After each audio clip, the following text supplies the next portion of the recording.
We've just celebrated Trinity Sunday, and now it's the season of Trinity. So this is the season when people ask questions about the Trinity, or say they don't understand it, or that they don't believe it. To help answer these questions, here are some tips to help understand and explain the Trinity. 1. Avoid numbers, especially the numbers 1 and 3. 2. Don't use analogies. There are no analogies for God. 3. Avoid the word Trinity, unless you want to produce something really big like the Athanasian Creed. 4. Start with Jesus, who's the only one who truly knows God and who can reveal God to us. For example, Hebrews chapter 1, verse 1. Long ago, God spoke to our ancestors in many and various ways by the prophets, but in these last days he's spoken to us by a Son, whom he appointed heir of all things, through whom also he created the worlds.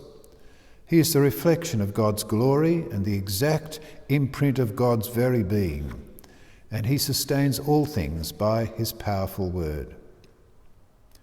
5. Look at what Father, Son, and Holy Spirit do. For example, Galatians 4, verse 4.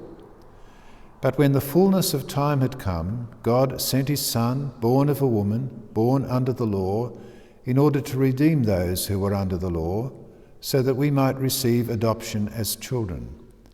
And because you are children, God has sent the Spirit of his Son into our hearts, crying, Abba, Father. So you are no longer a slave, but a child, and if a child, then also an heir through God. God the Father sends his Son, who redeems us by his death. His death allows us to be adopted by the Father because we belong to Jesus. As part of this adoption, God sends the Spirit of the Son into our hearts so that we know we too are children and can talk to God as our Father.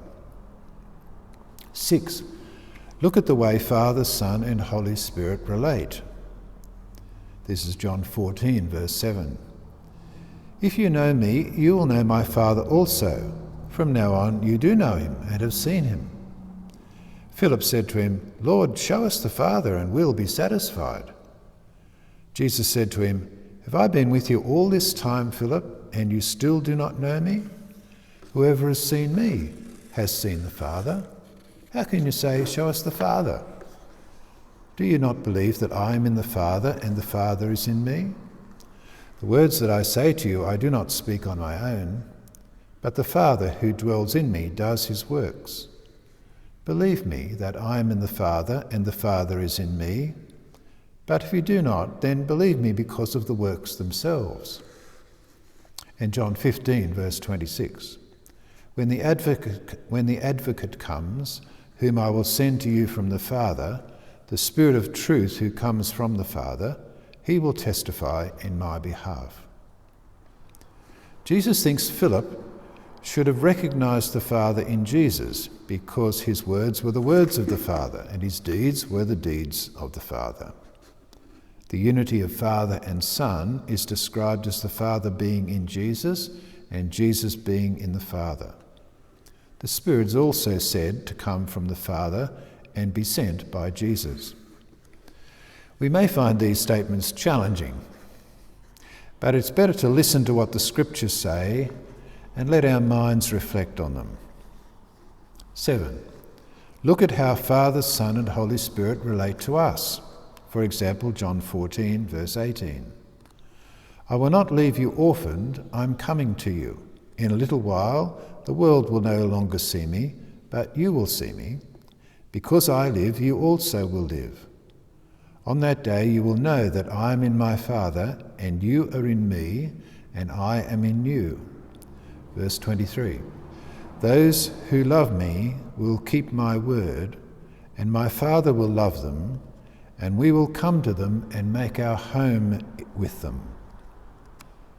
The Father and the Son will make their home in us by being in us, presumably by the presence of the Holy Spirit. All of that helps us know God better. God is not a puzzle to be solved, but a Father to be loved, because we've been included in his Son and have his Spirit dwelling in us.